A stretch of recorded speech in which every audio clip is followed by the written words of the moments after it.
이재명 대표에 대한 검찰의 징역 2년 구형이 정치권에 큰 후폭풍을 낳고 있습니다. 민주당은 강하게 반발하고 있고 국민의힘은 정치 공세를 중단하라고 맞서고 있는데요.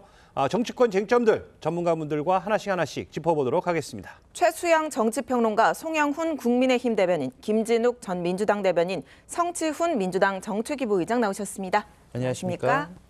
첫 번째 주제 보겠습니다. 민주당에서는 검찰을 개에 비유하며 이번 구형이 정치 탄압이라고 맹비난하고 있는데요. 직접 한번 들어보시죠. 윤석열 정권에 충실한 사냥개로 전락한 현 상황이 계속된다면 해체 수준의 검찰개혁은 필연이 될 것이다. 이런 말씀드립니다. 정치검찰이 온갖 불법적이고 불공정한 수사를 해놓고 뻔뻔하게도 무도한 형량을 구형했습니다. 공작 수사를 통한 정치 탄압입니다. 검찰 독재 대책위는 그동안 정치검찰이 저지른 사건 조작에 관해 고발을 검토할 것입니다. 머지않아 정치검찰 해체를 검찰 스스로 재촉한 사실을 확인하게 될 것입니다.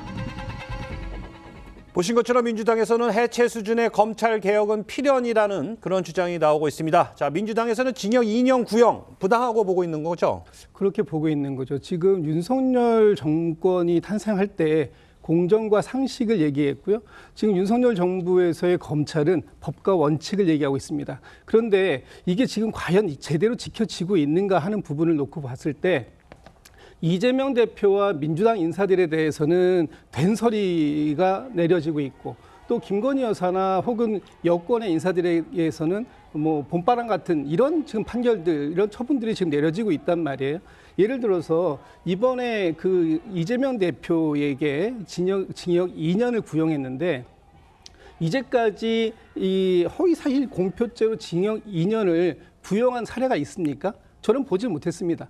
기존의 사례에서도 없었던 것인데, 이렇게 한 것은 애초에 이게 허위사실 유포에 관련이 되느냐, 적용이 되느냐 하는 부분에 있어서 이 대표의 기억을 가지고 얘기하는데, 이 기억을 가지고 무슨 증거를 조작하거나 아니면 지금 이 대표의 얘기가 과연 상당히 좀 부정적으로 느낄 수밖에 없었던 그런 부분들이 있었는가 하는 부분에 대한 것이 아니다. 이렇게 봤을 때 이 대표에 대해서 상당히 무리한 수준의 기소와 무리한 수준의 그 구형을 내린 것이다. 이렇게 볼 수밖에 없고요. 이 대표를 이번에 노래 가사까지 인용해서 검찰이 압박을 했습니다만, 이 부분에 대해서는 이 법원의 현명한 판단이 있을 것이라고 기대하고 있습니다. 네, 과도한 구형이었다. 그래서 이번 이 구형을 고리로 검찰 개혁을 지금 민주당에서 계속 주장하고 있는데 어떻게 보셨습니까? 민주당에서 무슨 해체 수준의 검찰 개혁을 이야기하는데, 이것은 개혁이라고 하는 단어에 대한 모독이죠.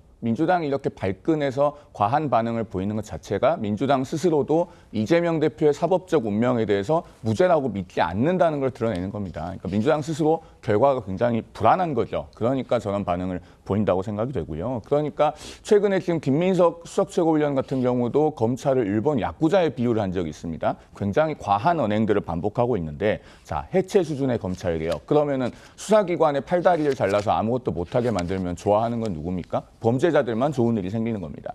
2022년에 대선 끝나고 민주당이 갑자기 검수완박이라고 하는 걸 급하게 추진을 해서 한 2달 만에 형사소송법이 갑자기 개정이 됐는데, 그때 그렇게 급하게 추진한 이유도 무엇인지가 여실히 드러나는 것이죠. 그러면 이재명 대표는 과연 법의 성역인가, 시외법권이 돼야 된다는 것인가, 민주당에 되묻지 않을 수가 없는 것입니다. 알겠습니다. 자, 먼저 민주당에서는 검찰 독재 대책위와 또 민주당 법사위원들이 검찰 개혁에 속도를 내겠다고 예고하고 있습니다. 자, 민주당의 반격, 앞으로 어떻게 전개되는 겁니까? 일단 근본적 취지는 다음과 같습니다. 그러니까 검찰이 과도하게 권력을 행사했을 때, 권력을 남용했을 때 이것을 어떻게 처벌할 것인가. 지금 현행법상으로는 법과 헌법에 대한 중대한 위반이 있을 때는 탄핵을 할 수 있는데, 민주당에서도 지금 검사에 대한 탄핵을 시도를 해봤으나 이 기준이 상당히 까다롭습니다. 그렇기 때문에 그렇다면 검찰들이 이 과도한 남용을 했을 때 어떤 근본적인 해법은 없는가. 그렇기 때문에 이 법 제도를 통해서 이걸 보완하겠다는 것인데요. 그래서 지금 아마 논의될 것으로 예정되어 있는 것이 법 왜곡죄가 있습니다. 검찰이 무리하게 기소를 하기 위해서 법을 왜곡했을 경우 그거에 대한 처벌을 할 수 있는 조항을 만드는 것입니다. 그리고 검사들의 평정을 강화하는 것. 그러니까 그 주진우 의원이 그런 얘기 하지 않았습니까? 민주당이 무리하게 이렇게 탄핵을 추진하는 것, 그게 다 기각이 됐을 때 책임을 져야 되는 거 아니냐, 그런 말씀하셨는데 검사들도 마찬가지 아닙니까? 검사들도 무리한 기소를 하고 무죄 판결이 났을 때 그거에 대한 책임은 사실 지지 않습니다. 2022년과 23년에 있었던 무죄 판결에 대해서 평정 조사를 해봤을 때 검사들은 본인들의 과오를 인정한 그 퍼센테이지가 10%도 되지 않습니다. 본인들은 무리하게 기소를 하고 무리한 권력을 남용했을 때 인정을 하지 않기 때문에 그러한 행위들이 일어났을 때 검사들을 평가하는 점수에 좀 반영하자, 이런 것들도 제도적으로 좀 보완을 하려고 하는 것이고요. 아까 뭐 그 수사기관의 손발을 다 잘랐다. 그래서 지금 그 민주당이 내놓고 있는 게 원래 공수처 아니었습니까? 공수처의 인력을 대폭 강화해서 그런 수사 권한을 공수처가 좀 가질 수 있도록 하는 것도 이번 아마 검찰 개혁의 법안 중에 하나인 것으로 알고 있습니다. 네, 그러니까 민주당에서는 검찰이 정치적 중립성 그리고 공정성 상실했다 이렇게 보고 있어서 검찰 권력을 축소하는 입법을 지금 추진하고 있더라고요. 이 법안 필요한 법안이라고 보시는지요? 저는 오히려 검찰이 사실 늦은 기소와 늦은 수사를 비판받아야 마땅하다고 생각합니다. 이게 사실은 선거법 사건이에요. 선거법 사건이에요. 원래 선거법 사건은 1심에서부터 3심까지 1년 안에 하도록 강제 규정이 있습니다. 그런데 이제 이재명 대표 쪽에서 자꾸 이제 재판을 좀 지연시키고 또 그다음에 테러도 있었고 해서 이게 벌써 2년이 됐는데 2년 만에 1심이 나온 거예요. 오히려 검사들이 무리하게 수사를 했다 그러면 더 이게 빨라졌을 겁니다. 그런데 이게 2년이나 갔던 점에 대해서는 오히려 검찰이 이재명 대표 측의 여러 가지 사정을 다 고려해서 간 거고요. 그다음에 이 사안에 대해서는 사실 이거잖아요. 이재명 대표가 모른다고 했기 때문에 이게 과연 인지의 그러니까 비대칭성을 어떻게 입증하느냐가 관건이잖아요. 그러다 보니까 정말 검찰 입장에서도 이재명 대표의 생각과 마음을 열기 위해서 그 노래 가사까지 이제 말하자면 재판장이 PT까지 띄워서 한 건데 예. 그걸 가지고 나머지 판단이 이제 재판부가 할 일이면 됩니다. 2년이 부당하다고 하면 재판부가 적정한 양을 구성하겠죠. 그런데 2년 늦은 기소를 가지고 이걸 검찰 수준을 해체하겠다. 검찰에 대해서 통제를 강화하겠다. 이거는 말하자면은 법에 규정된 것을 가진 제도를 가지고 정말 남용하는 거거든요. 저는 제도적 자제가 필요하다. 그 말씀 꼭 드리고 싶습니다. 알겠습니다.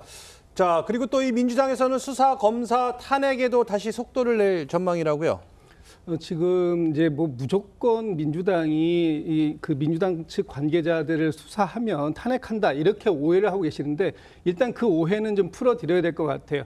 민주당에서 수사 검사에 대해서 탄핵을 한다라는 것은 이 수사 과정 속에서 공정성을 상실했거나 또는 이 그 법을 왜곡하는 그런 행위들을 한 경우에 한해서 일단 탄핵을 한다는 것이고요.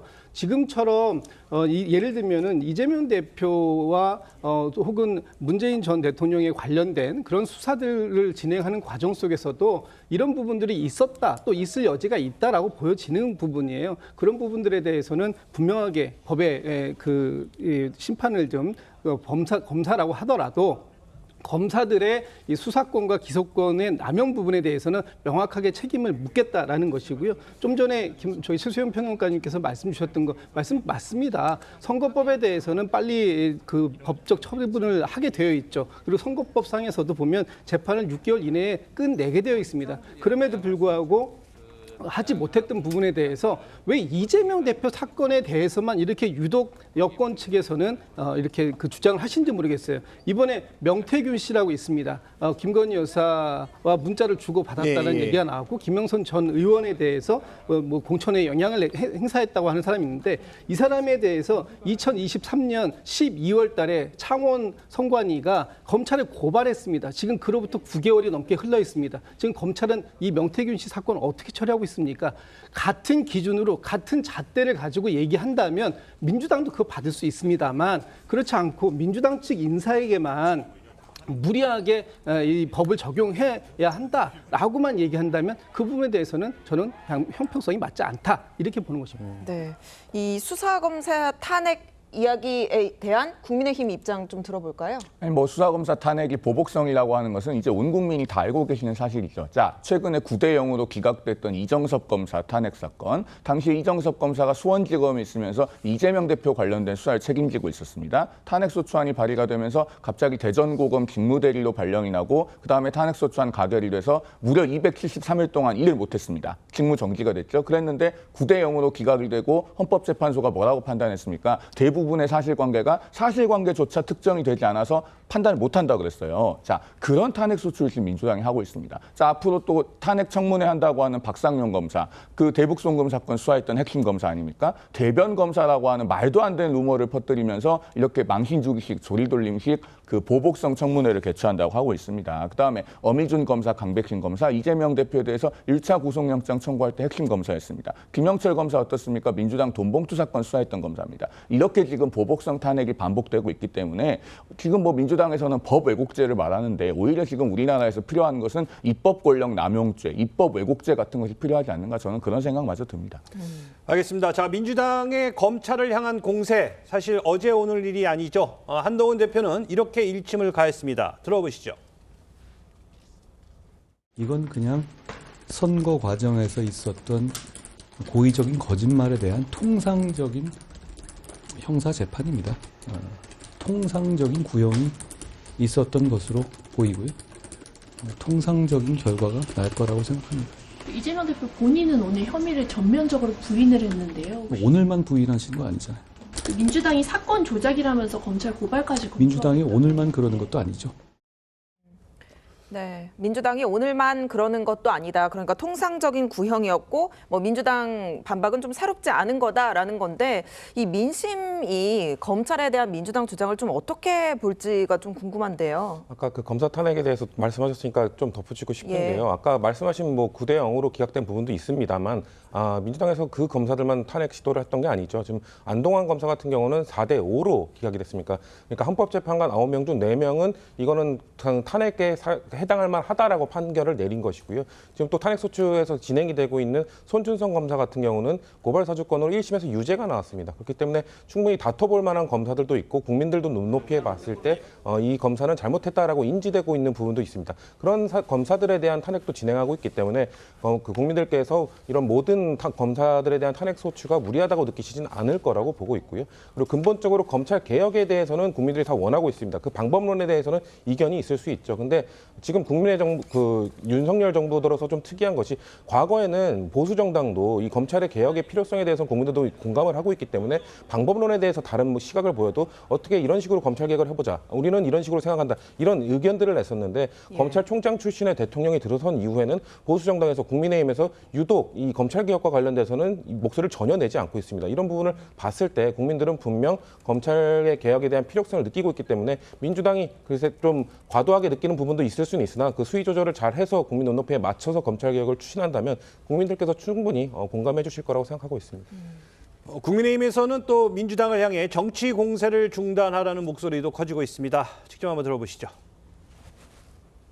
범죄 혐의자를 처벌하고 단죄하는 것은 사법 정의의 실현입니다. 민주당은 과도한 정치 공세를 중단하기를 촉구합니다. 국민의힘에서는 이 검찰을 향한 공세는 사법부를 향한 공개 겁박이다 이렇게 보고 있습니다. 자, 이 검찰을 향한 공세, 이 우려되는 이유가 바로 여기 있다고 봐야 될까요? 네, 그렇습니다. 지금 말씀하신 것처럼 저는 왜 민주당에서 검찰 개혁을 꺼내는 시점과 그다음에 검사들에 대한 탄핵이 나오는 시점이 민주당에 대해서 이른바 돈봉투 수사를 하거나 이재명 대표에 대해서 판결이 내리거나 아니면 판결이 목전에 있거나 꼭 이럴 때만 나온단 말이에요. 그러니까 1년 24개, 이게 1년 12달을 그 평상시에는 검찰 개혁에 대해서 별로 얘기를 하지 않다가 꼭 그 목전과 아니면 그 사안이 나올 때만 이 얘기를 한다는 거는 본인들의 이해관계가 맞물렸다는 얘기 아니겠습니까? 그러니까 그런 정당성에서 결여되어 있기 때문에 국민들이 쉽게 동의를 못하는 거예요. 문재인 정부 때도 그렇게 해서 했던 검찰 개혁 때문에 결국 정권 내주지 않았습니까? 그래서 오히려 검찰총장을 대통령으로 당선시키는 그런 결과를 낳았잖아요. 그러니까 민주당 검찰 개혁 좋습니다. 개혁할 건 해야죠. 민주당이 힘을 갖고 있으니까 150석 이상을 갖고 있으니까 정당하게 해야 되는데 왜 이런 일이 있을 때만 검찰에 대해서 이렇게 공세를 펴는지 또 했을 때 무리하게 했던 것에 대해서 이른바 헌법재판소에서 다 기각이 됐을 때는 왜 또 한마디도 못하는지 이런 것 좀 설명을 해야죠. 개혁도 국민이 동의했을 수 있을 때 개혁이 되는 겁니다. 이렇게 그러니까 헌법에 보장됐다고 법에 보장됐다고 이렇게 남용하는 그런 개혁 저는 국민이 동의하지 않을 거라고 봅니다. 네. 당사자인 민주당 이재명 대표도 줄곧 무죄를 주장하면서 이 검찰을 좀 직격하고 있죠. 다시 들어보겠습니다. 검찰이 검찰 권력을 남용해서 증거도 조작하고 사건도 조작하고 정말 안쓰러울 만큼 노력하지만 다 사필 규정할 것입니다. 이 모든 일들이 다 역사에 남을 것이고 또 국민들께서 또 판단하실 것이고 인권과 민주주의의 최후 보루인 법원에서도 사건의 진실을 제대로 판단하고 정의롭게 결정할 것입니다. 이재명 대표는 최후 진술을 통해서도 없는 사건을 만든다. 그리고 내가 나라의 적이냐 이렇게 검찰을 비난했다고 하는데 이 부분은 또 어떻게 해석을 해야 될까요? 지금 우리 검찰이 하고 있는 보여주고 있는 모습들을 보면 기승전 이재명 대표는 유죄 이걸 지금 주장하고 있는 거 아닙니까? 이렇게 이재명 대표 유죄 만들기에만 올인하고 있는 검찰의 모습 이런 모습들에 대해서 비판할 하지 않을 수가 없는 거예요. 지금 윤석열 정권에서 2년 반 동안 검찰이 한 게 뭐 있습니까? 결국은 이재명 대표 죽이기 하나에 올인해 왔던 그런 과오들이 있었다. 이런 부분들에 대해서 이것을 갖다 정치적 공세라고 받을 것이 아니라 지금 이재명 대표 한 사람을 죽이기 위해서 윤석열 정부의 이 검찰이 사법 정의를 무너뜨리고 있는 거 아니냐 이렇게 굉장히 심각하게 이걸 지켜보고 있는 그런 국민들도 있다라는 걸 명심해야 될 겁니다. 지금 오죽하면 검찰 개혁을 해야 한다라는 얘기가 다시 나오겠습니까? 검찰을 개혁했습니다만 그 검찰 개혁에 대해서 검수완박을 검수원복시켜놓은 정부가 지금의 윤석열 정부잖아요. 그렇기 때문에 제대로 된 개혁의 어떤 그 효과를 맛보지도 못한 상태에서 그 개혁이 다시 원점으로 회귀되는 이런 상황들이 지금의 윤석열 정부에서 있어 왔다. 그 점에 대해서 다시 한번 민주당은 검찰 개혁을 주장할 수밖에 없는 것이다. 이런 말씀을 좀 드리고 싶습니다. 네. 이재명 대표에 대한 1심 이 선고 기일이 11월 15일로 정해졌고요. 최종 확정심에서 이 대표가 벌금 100만 원 이상, 금고 이상 형이 확정되면 의원직을 잃고 피선거권도 5년간 제한됩니다. 대변인 그런데 궁금한 게 우리가 보통 한 다음 달 정도에는 1심 결과 알 수 있지 않을까 싶었는데 11월 15일이어서 예상보다 결과가 좀 늦게 나온다 이런 반응이 많았거든요. 그 배경을 추측해 보신다면요. 선고기일을 이제 변론 종결하고 보통 한 4주에서 5주, 뭐 길게는 한 6주 정도 뒤로 잡는 경우가 많은데 지금 8주 뒤로 잡았습니다. 그러면은 8주 뒤로 잡는 경우들을 저도 보긴 봤는데요. 재판부가 그만큼 판결문 한 줄 한 줄에 공들여서 신중하게 쓰겠다라는 의사도 보입니다. 그러니까 이런 사건 같은 경우에는 결론도 결론입니다만은 그 판시 이후의 세부적인 근거, 내용들도 굉장히 중요하거든요. 그런 부분에 재판부가 심혈을 기울이겠다라는 의도가 있는 것으로 보이고 그다음에 조금 전에 우리가 영상에서 이재명 대표가 그 증거를 조작하고 뭐 없는 사건을 만들었다 이렇게 주장하잖아요. 저런 말은 정말로 할 수가 없는 겁니다. 왜냐면요. 이재명 대표가 선거법 위반으로 기소된 그 고 김문기 성남도시개발공사 개발 1처장을 모른다라고 했던 그 발언은요. 무려 4곳의 방송사에서 한 겁니다. SBS, CBS, KBS, 채널A까지. 전부 다 영상이 남아있고 지금도 유튜브나 인터넷에 가면 영상이 다 있어요. 그다음에 백현동 국토부에서 협박받았다라고 하는 그 발언 어디서 했습니까? 국회 경기도 국정감사장에서 한 겁니다. 속기록이 다 남아있고 영상이 또 남아 있습니다. 그런데 이걸 어떻게 증거를 조작하고 사건을 만들었다고 할 수가 있습니까? 이 선고 결과를 떠나서 이재명 대표는 저렇게 지금도 전 국민 앞에서 거짓말을 반복하고 있는데 이러면은 더 이상 뭐 정치인으로서 리더십은 상실한 것이 아닌가 저는 그렇게 생각됩니다. 자, 그리고 이 조국 대표도 또 이 대표의 대권 행보에 우려를 표했습니다. 이 검찰의 2년 구형은 대권 후보의 정치 생명을 박탈하는 것이다. 이렇게 강조를 했는데 조국 대표의 마음, 속내 어떻습니까? 조국 대표가 SNS에 올린 글을 보면요. 본인도 이제 청와대도 근무했고 법무부 장관으로서도 일을 해봤기 때문에 많은 부하 직원들과 일을 해봤다. 근데 아무래도 위로 올라갈수록 높은 지위에 올라갈수록 더 많은 사람을 만나게 되고 그래서 나중에 그 같이 일했던 사람을 만났을 때 본인이 기억 못하는 경우가 많더라. 그럴 때는 본인이 사과를 하고 미안하다고 하지만 그런 경우가 정치인에게는 흔하게 있는 일이다. 근데 그런 것 때문에 이렇게 2년 사실상 최고 구형인 2년까지 구형하는 것은 차기 대권 후보, 야권의 대권 후보에 대한 정치적 생명을 끝내려는 것 아니냐라는 주장을 한 것이고요. 저는 이런 말씀 드리고 싶습니다. 아까 우리가 재판이 왜 이렇게 지연되느냐 이런 얘기를 했었는데 공직선거법에서 6개월 이내에 하도록 하는 것은 당선자가 혹시나 공직선거법을 어겨서 당선이 됐을 경우 그것을 당선을 취소하고 재선거를 치러야 되는 부분이 있기 때문에 최대한 빠르게 법을 어긴 당선자가 활동을 하지 못하도록 좀 빠른 기간을 정해놓은 건데요. 지금 수사는 사실 낙선자에 대한 재판입니다. 그 대선에서 이재명 대표는 낙선하지 않았습니까? 그렇기 때문에 저도 빠른 시간 내에 재판이 이루어진다고 보고 있지만 재판부 입장에서는 그런 측면들도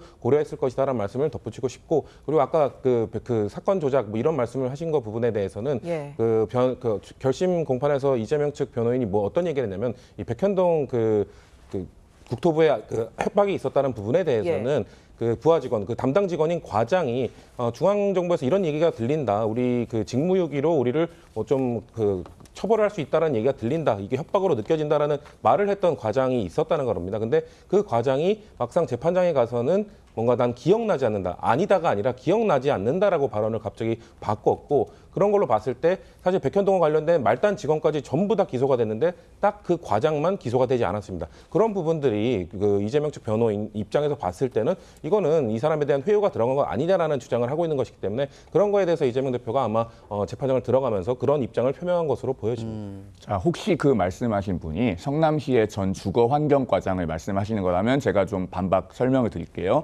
2023년 11월 24일에 이 성남시 전 주거환경과장이 이재명 대표 선거법 사건에 나가서 증언했습니다. 그 한 달 전에는 그 백현동 로비스트 김인섭 씨 재판에도 나가서 증언했습니다. 국토부로부터 협박이나 압박을 받은 게 없다고 굉장히 구체적으로 증언했고요. 특히 이재명 대표 사건에서는 이재명 대표 본인이 직접 그 증인에 대해서 반대 신문할 기회를 얻어서 본인이 반대 신문도 했습니다. 뭐라고 물어봤냐면 당시 정부에서 한국식품연구원, 그 백현동 부지에 있던 공공기관이죠. 빨리 이전하도록 하려는 방침을 갖고 있었고 그걸 실행하는 게 국토부였기 때문에 담당 성남시 과장으로서 압박을 느끼지 않았냐라고 하니까 그 과장이 뭐라고 답을 했냐? 아니 그런 압박 전혀 없었고 오로지 시장님 지시사항만 따랐다. 이렇게 선서하고 증언을 한 사안입니다.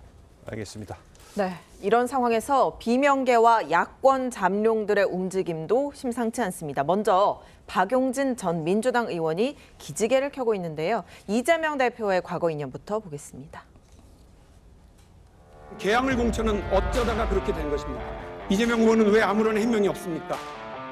민주적인 당 운영을 위해서 우리 박용진 후보도 공천 걱정하지 않는 그런 당 확실하게 만들겠습니다. 당대표 경선, 대통령 후보 경선 그 과정이 이렇게 평가받는 건가? 뭐 이런 생각도 들긴 합니다만 저는 뭐 그러지 않겠습니다. 동료 의원들의 평가 그거 거의 0점 맞은 분도 있다고 합니다. 여러분 아마 짐작하실 수 있을 분이시기도 한 것 같아요. 왜 나는 하위냐 이렇게 얘기한다면 마치 선생님이 점수를 매겼는데 선생님 왜 저는 몇 점입니까? 한국을 선거 결과는 조수진 후보가 훨씬 많이 이겼다고 합니다. 아니 왜 와 하세요? 진 사람도 있는데.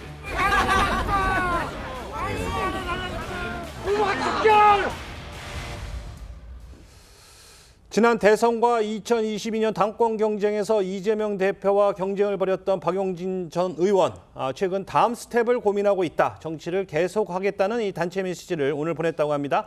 자, 정치 활동 본격화되는 거라고 봐야 될까요?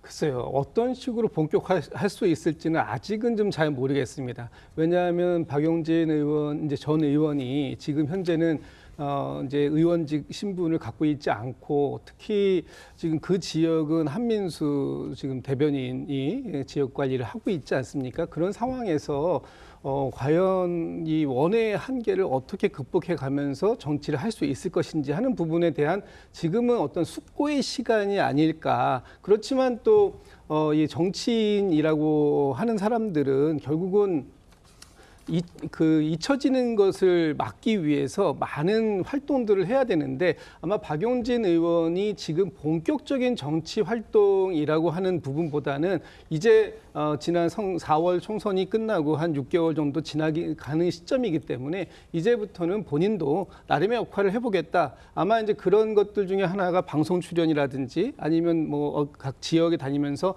특강이라든지 뭐 이런 활동들을 할 수 있거든요. 그런 활동들을 한다고 해서 그것이 과연 본격적인 정치 활동이냐 이 부분은 또 좀 구분해야 될 필요가 있습니다. 본격적인 정치 활동을 하기 위해서는 세력도 모으고 또 뭐 자금도 모으고 여러 가지 어떤 그 다음번 대권 플랜을 가동시키기 위한 그런 조건들을 갖춰야 되는데 아직은 이제 그런 단계를 시작하려고 하는 그런 초동적인 움직임 이런 정도로 뭐 보여지네요. 네. 알겠습니다.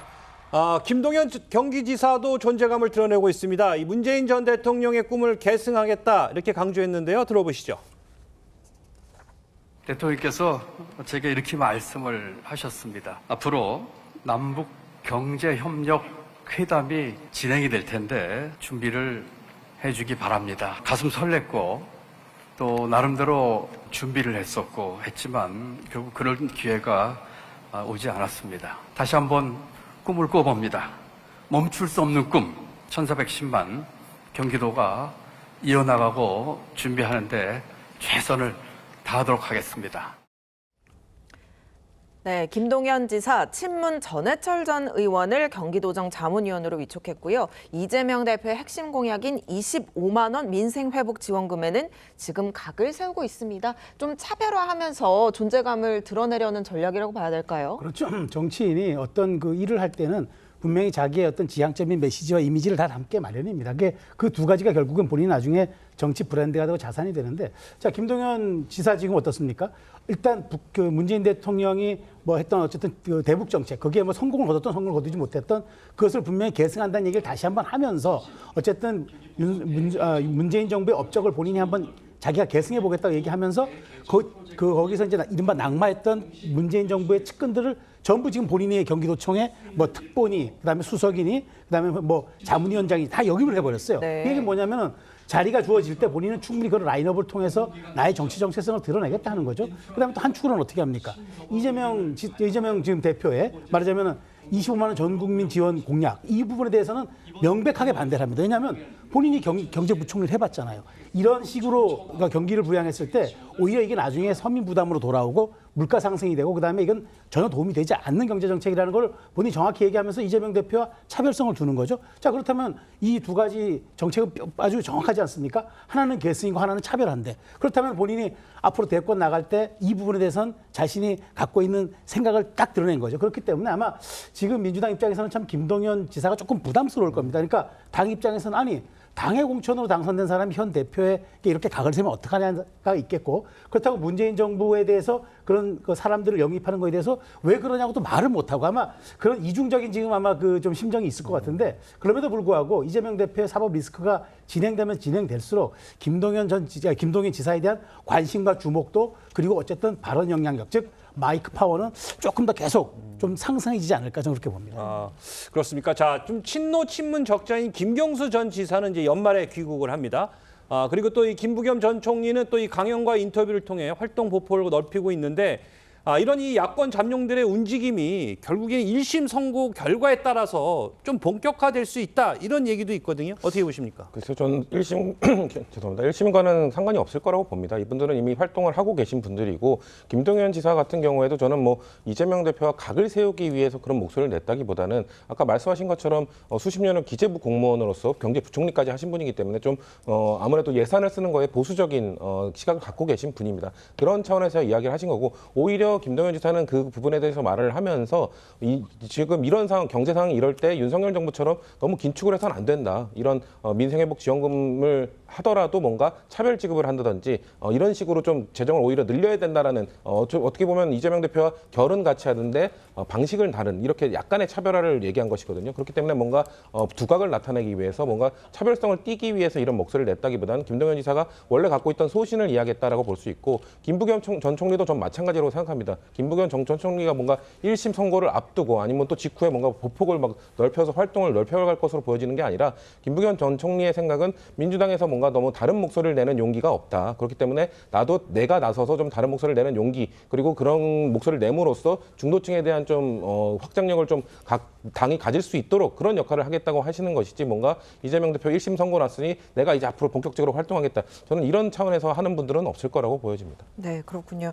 이 김경수 전 지사가 친노, 친문 결집 구심점이 될 거다 이런 전망도 나오는 와중에요. 이 친명계 최대 조직이죠. 더민주혁신회의가 새 상임대표로 강선우 의원을 어제 선임했다라는 뉴스가 또 나오던데 앞으로 민주당 내에서 친명계, 친문계 좀 어떻게 구도가 형성될 거라고 보시는지요? 일단은 포스트 이재명을 노리는 소위 삼김이라고 하는 분들, 그러니까 김동연 지사, 김경수 전 지사, 그다음에 김부겸 전 총리 이런 분들이 적극적으로 보폭을 넓혀가려고 할 겁니다. 그런 반면에 또 이제 더민주혁신회의는 조직을 정비해서 그분들의 어떤 입지는 축소하고 이재명 대표의 입지를 확고하게 굳히기 위한 그런 노력들을 할 걸로 보이는데, 자 그런데 그런 것들을 떠나서요. 지금 민주당의 급선무로 닥친 과제는 이재명 대표의 사법 리스크와 민주당을 분리해야 됩니다. 그래야지 이재명 대표의 사법 리스크가 현실화됐을 때 민주당이 건강성을 회복하고 이재명 대표와 원만하게 단절하는 것이 가능합니다. 그런데 지금 그런 길로 가지 않고 오히려 이재명 대표와 자칫하면 공도 동망할 수 있는 길로 가고 있어요. 지금 민주당에 가장 필요한 것은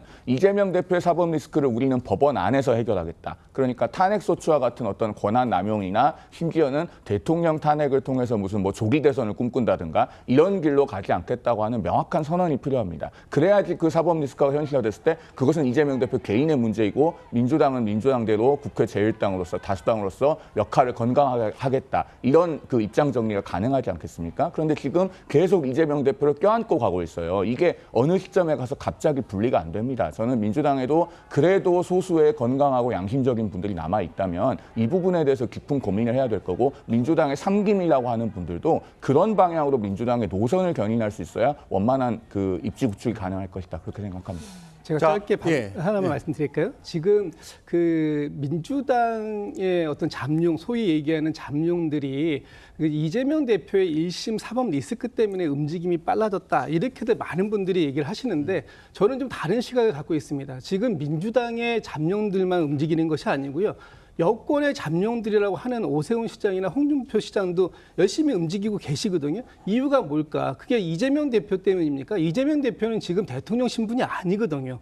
그럼에도 불구하고 여야의 잠룡들의 움직임이 빨라지고 있는 건 결국은 지금 현재 그 집권하고 있는 윤석열 대통령의 지지율이 그만큼 빠지고 있기 때문에 윤석열 대통령에 대한 부분에 대한 믿음이 이렇게 흔들리고 있는 이런 상황들, 이런 것들이 지금 여야의 잠룡들을 움직임을 부추기고 있는 것이다. 저는 그렇게 해석합니다. 자, 내일 이재명 대표가 영광에서 현장 최고위원회의를 연다고 합니다. 어떻게 보면 일부에서는 이제 사법 리스크를 지우기 위해서 본격적으로 이 재보궐선거에 전력을 다하는, 힘을 싣는 그런 전략을 피는 것이다. 이런 분석도 있는데 여기에 대해서 어떻게 생각하십니까? 그렇습니다. 그러니까 지금 보십시오. 조국 대표가 이끄는 혁신당이 지금 영광 곡성에서 굉장히 많은 선전을 하고 있습니다. 어쨌든 그 내려가서 월세살이를 표명하면서까지 하고 있는데, 이재명 대표 입장에서는 지금 이렇게 1심에서 2년이라는 중형이 구형됐기 때문에 여기서 멈칫하거나 주춤한 모습을 보이면은 리더십이 좀 흔들리니까. 그리고 이번 선거 결과 만일 두 군데 중에 하나라도 조국 혁신당이 빼앗겨버리면 사법 리스크 플러스 리더십까지 흔들릴 수 있는 그런 상황이 오기 때문에 그런 걸 다잡기 위해서 아마 지금 강력하게 지금 아마 민주당도 그 곡성과 영광 선거에 아마 올인할 겁니다. 그런 측면으로 해석하시면 전 된다 생각합니다. 지금 이 이재명 대표를 모든 이 중심에 놓고들 바라보시는데, 사실 민주당이 이재명 대표의 리더십이 견고한 건 맞습니다. 그러나 지금 모든 책임을 이재명 대표에게 자꾸 물리려고 하는 이런 방식의 저희 선언은 맞지 않다고 보여지고요. 지금 이재명 대표가 당연히 그 영광, 곡성, 또 부산, 또 광화에 있는 재보궐선거에 대해서 관심을 당의 대표로서 가질 수밖에 없고, 그 과정 속에서 이재명 대표가 충분히 역할을 할 것이다. 이런 말씀을 드리고 싶습니다. 알겠습니다. 자, 다음 주제로 가보도록 하겠습니다. 아까 전화 연결해서 말씀드렸듯이 윤석열 대통령이 2박 4일 체코 방문 일정을 마치고 오늘 새벽 귀국했습니다. 서울공항에는 한동훈 대표가 나와서 윤 대통령을 맞이했는데, 자, 한 대표는 윤 대통령 체코 출국길에 이어서 또 귀국길에도 마중을 나왔습니다. 자, 일단 이 모습 어떻게 봐야 될까요? 한동훈 대표로서는 대통령께 적극적으로 예의를 다하고 또 존중하는 모습을 지금 보이고 있는 것이죠. 그러니까 한동훈 대표가 지금 윤석열 대통령과 일부 현안, 특히 이제 의료 현안의 해결 방법에 있어서 의견 차이가 다소 있긴 합니다. 그러나 그 의견 차이와 대통령에 대한 존중과 예의는 별개입니다. 어디까지나 그런 부분에 대해서는 지금 깍듯하게 예의를 갖추고 있는 것이고, 그러니까 지금 이제 이번 주 화요일에 윤 대통령과 그 여당 지도부 간의 만찬도 진행이 되지 않습니까? 예. 또 그 직전에 이제 지금 그 요청했다고 하는 독대도 성사가 된다면은 지금 현안에 대한 의견 차이를 좁히고 조율하는 데에도 굉장히 많은 도움이 되지 않을까 하는 생각이 듭니다. 자, 근데 그 이상민 장관하고는 악수를 하면서 한 50초 정도 뭐 얘기를 나눴다고 그러는데 한동훈 대표하고는 그냥 아무 말도 없이 그냥 악수만 하고 짧게 끝났거든요. 그건 뭐 특별히 그렇게 의미 부여할 만한 게 있겠습니까? 아주 짧은 순간에 뭐 이루어진 일인데요. 알겠습니다. 자, 말씀하신 것처럼 한동훈 대표가 24일 지도부 만탄 전에 윤 대통령과 독대를 좀 하겠다 이렇게 요청을 한 것으로 지금 언론 보도가 나오고 있는데요. 아무래도 의대 정원 관련 이야기가 이 자리에서 좀 오고 가고 하지 않을까 싶은데 의미 있는 결과가 나올 거라고 전망하시는지요? 쉽지 않을 것 같은데요. 저는 독대가 과연 성사될 것인가도 의문이 있습니다. 왜냐하면은 지금 아까 우리가 그 귀국 과정도 봤지만 큰 의미를 부여하지는 않는다고 하지만 많은 사람들이 워낙 윤한 갈등이 고조되고 있는 상황이기 때문에 과거에 인사했던 때랑 분위기가 다르다.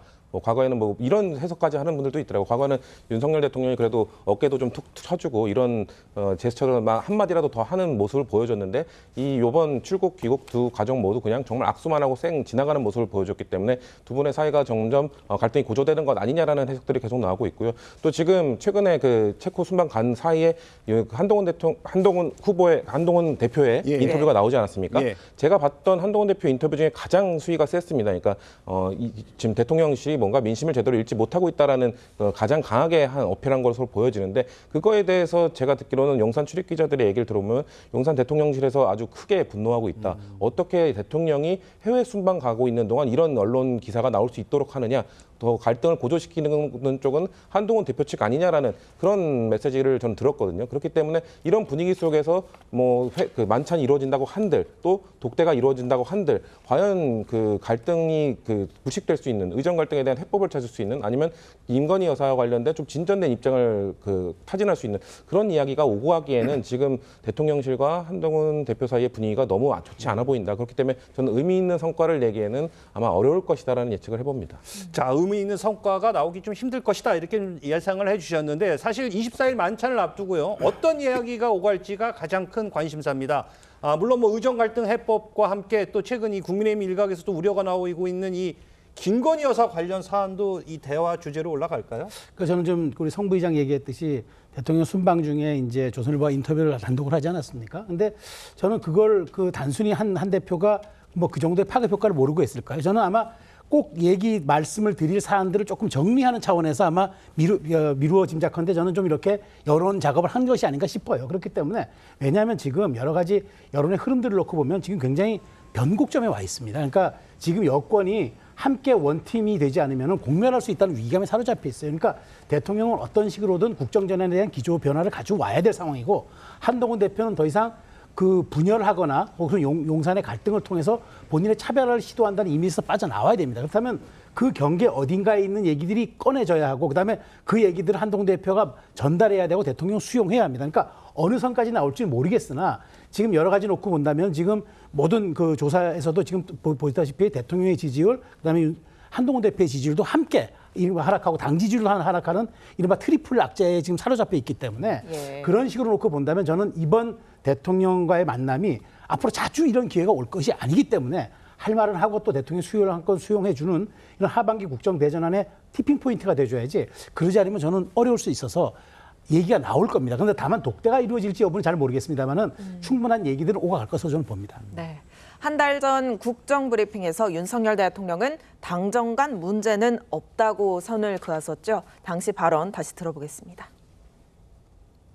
정부 여당이 당정 간에 대통령실 내각과 당과의 소통이 제대로 안 이루어지면 되겠습니까?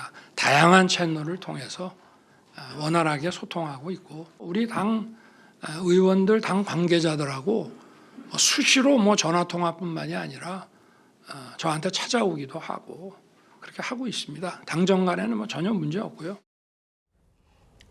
네, 사실 유난 갈등이 표출될 때마다 두 사람 간의 식사가 불을 끄는 소방수 역할을 해왔다 이런 분석도 있던데요.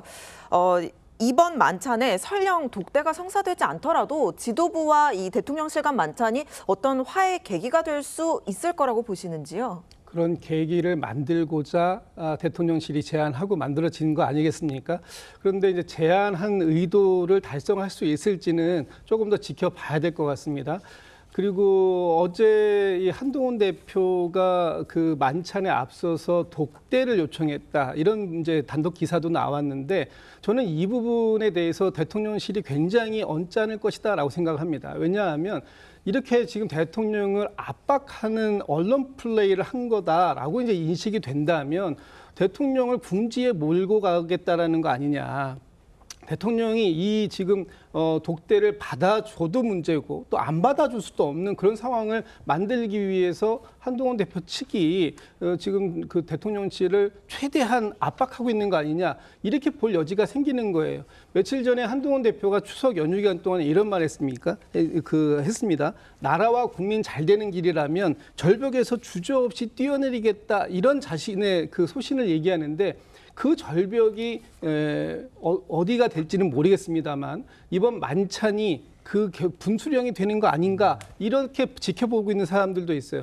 이번 만찬에서 아마 의료 갈등 부분들이 좀 많이 얘기가 될 겁니다. 특히 여야 의정 협의체가 아직까지 출범을 못하고 있는 상황 속에서 한동훈 대표는 어떻게 해서든지 이 여야 의정 협의체를 출범시키기 위해서 대통령의 일정한 이 변화를 이끌어내야 되는데 과연 대통령이 그걸 수용할 수 있을까 하는 부분에서 저는 이제 약간 좀 부정적이다, 회의적이다 이런 말씀을 드리고 지금 상황에서 한동훈 대표가 윤석열 대통령을 바꿔내지 못하고 당이 이 정부를 견인해 오지 못한다면 아마 지금 좀 전에 최수영 평론가께서 말씀 주셨던 이 트리플 악재라고 하는 여론의 향배 이 부분은 앞으로 더 나빠질 가능성이 있다. 저는 그렇게 보고 있습니다. 자, 이 부분에서 어떻게 생각하세요? 제가 우리 시청자들께서 혹시라도 오해하실까 봐서 두 가지를 좀 정정해서 말씀을 드리고 싶은데요. 하나는 그 독대를 요청했다고 하는 보도의 경위입니다. 이걸 제가 알고 있기로는 국민의힘 측에서 확인해 주는 게 아니라고 알고 있습니다. 그래서 뭐 의도적으로 언론 플레이를 했다 이거는 약간 사실관계에서 벗어난 것 같고요. 그다음에 그 특정 신문사와의 인터뷰 말입니다. 그 인터뷰도 대통령께서 체코 순방을 가신 때에 맞춰서 보도되도록 한 것이 아니고 그 인터뷰 기사에 보면 나와 있습니다만 서두에 인터뷰 시점이 나와 있죠. 9월 10일에 인터뷰를 했습니다. 그러니까 추석 연휴 전에 인터뷰를 한 것이고 그 보도 시점은 사실 신문사가 선택하는 것 아니겠습니까? 그 점을 제가 좀 바로잡아 드려야 될 것 같아서 말씀을 드립니다. 알겠습니다. 오늘 23일 그러니까 내일이면요. 한동훈 대표가 취임한 지 2달을 맞이하게 됩니다. 먼저 한 대표의 지난 발언부터 듣고 오시죠. 추석 민심은 냉담했습니다. 국민의힘이 더욱 심기일전해야겠다는 생각을 합니다. 결국은 민생입니다. 더 민심을 듣고 더 민심에 반응해야 합니다. 저희부터 모자란 부분을 챙기고 채워가겠다는 말씀을 드립니다. 한 대표에 대한 당내 평가는 다소 엇갈리고 있습니다. 민생 문제 해결을 기준점을 삼아 현안 대응에 주력했다는 긍정적인 평가가 있는가 하면 또 이 원내대표의 한계를 극복하지 못했다 이런 시각도 있는데 대변인이 보시기 어떻습니까? 일단 뭐 점수는 저희가 매기는 게 아니고 국민들께서 평가를 하실 거라고 생각합니다만 한동훈 대표가 민생에 집중하겠다고 하는 그 기조 자체는 굉장히 뚜렷합니다. 그것을 취임 초반부터 뭐 TMF 사태라든가 등등해서 민생 그 아젠다에 집중하는 드라이브를 강력하게 걸었기 때문에 이재명 대표도 여야 대표회담을 제안하고 예를 들면은 뭐 민생 공약 공통 추진 기구라든가 민생 패스트 트랙 이런 것에 합의할 수가 있었다고 생각이 되고요. 또 금투세 이슈에 관해서 이렇게 적극적으로 이슈 파이팅 하니까 지금 언론을 통해서 전해지기로도 민주당도 결국에는 금투세 시행 3년 유예로 방향을 잡고 있다는 그런 얘기들이 나오고 있지 않습니까? 이런 것들이 이제 한동훈 대표 특유의 어떤 꼴대로 옮기는 능력이 발휘된 결과라고 보입니다. 다만 그럼에도 불구하고 이런 노력들이 아직은 그 긍정적인 평가를 받기가 조금 이른 것은 지금 의료 현안이 다른 모든 이슈를 압도하고 있습니다. 그리고 이 현안이 굉장히 풀기 어려운 문제인 것은 맞습니다. 그럼에도 불구하고 한동훈 대표는 어쨌든 이 현안을 회피하지 않고 본인이 직접 그 한복판에 들어가서 중재를 하고 문제를 해결하겠다고 하는 의지가 굉장히 강하기 때문에 어려운 문제를 회피하지 않고 해결하겠다고 하는 정치인 본연의 자세를 견지하고 있는 것은 어느 시점에 가면 국민들로부터 반드시 평가를 받을 것이다. 저는 그렇게 생각합니다. 네, 한동훈 대표가 풀어야 할 최대 난제 중 하나가 바로 여야 의정협의체 출범으로 꼽히고 있습니다. 지금 의사단체들을 어떻게 설득해서 데려올 건가? 이 부분이 쟁점인 것 같은데요. 글쎄요, 그거 가능할지 잘 모르겠어요. 지금 그 연휴 기간 동안에도 그렇고 사실 원래 여야 의정협의체가 추석 연휴 전에 이미 발족을 하기로 그렇게 얘기가 됐던 건데 그때도 안 됐고 지금 추석 기간 중에도 뭐 한동훈 대표뿐만 아니라 여러 사람들이 의료계를 지금 다방면으로 접촉하고 있는 거 아닙니까? 그럼에도 불구하고 의료계에서 나오는 반응들은 굉장히 부정적입니다. 그건 다른 게 아니라 한동훈 대표의 노력이 약해서가 아니라 지금 정부의 입장이 너무 강경하기 때문에 그런 거예요. 특히 대통령께서 갖고 있는 이 의료 개혁에 대한 입장이 변화하지 않고 있다. 이런 메시지가 지금 대통령실에서 연일 나오고 있는 상황이기 때문에 이 부분에 대해서 의료계의 참여가 과연 좀 이루어질 수 있을지 이 부분에 대해서는 굉장히 좀 부정적인지 않은가 싶은데 결국은 24일 날 만찬에서 이 부분에 대한 답을 어떻게 가지고 나오느냐에 따라 달려 있는 거 아닌가 그렇게 전망해 봅니다. 알겠습니다. 이어서 다음 주제 가보도록 하겠습니다. 민주당은 김건희 최상병 특검법 수용을 압박하며 연일 공세 수위를 높이고 있는데요. 직접 한번 들어보시죠.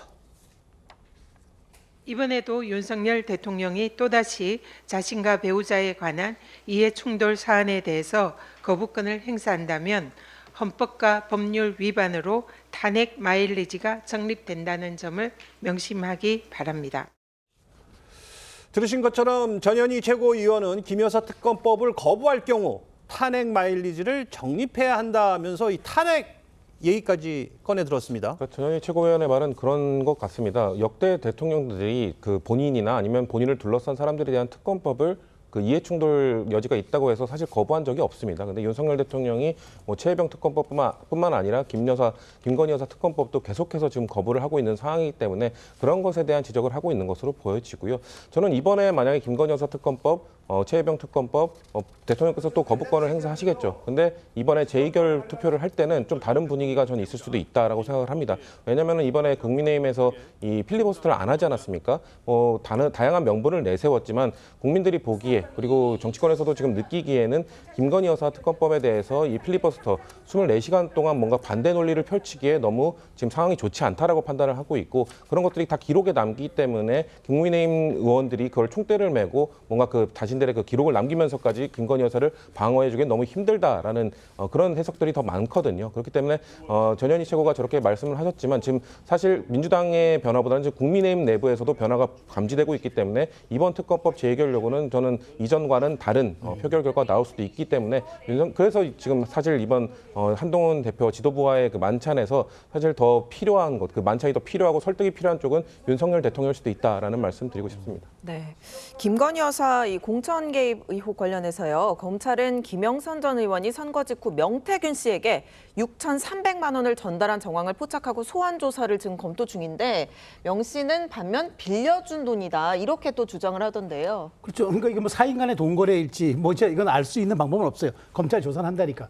더더군다나 지금 명태균 씨가 이 이른바 인터넷 매체가 이걸 보도하고 나서 이게 논란이 되니까 바로 이제 고소고발을 이제 했단 말이에요. 그러니까 이제 두 가지 갈래로 진행되겠죠. 이제 명태균 씨가 고소고발한 쪽으로 이제 수사가 한 갈래 진행되겠고 검찰은 이제 선거법 위반인지 이 6,300만 원의 돈의 성격에 대해서 조사를 하겠죠. 그러니까 이건 조사하면 이제 그 결과가 나올 일인 것 같은데 마치 지금 이렇게 그 완결성이 떨어진 이준석 의원의 말을 그대로 빌려도 완결성이 떨어지는 그냥 제가 봐도 이게 약간 실패한 뭐 공작 의혹일 수 있는 이런 이야기를 가지고 또 이걸 특검이다 또 탄핵이다 이런 식으로 가겠다는 건 너무 제가 보기에 그 과잉인 것 같고요.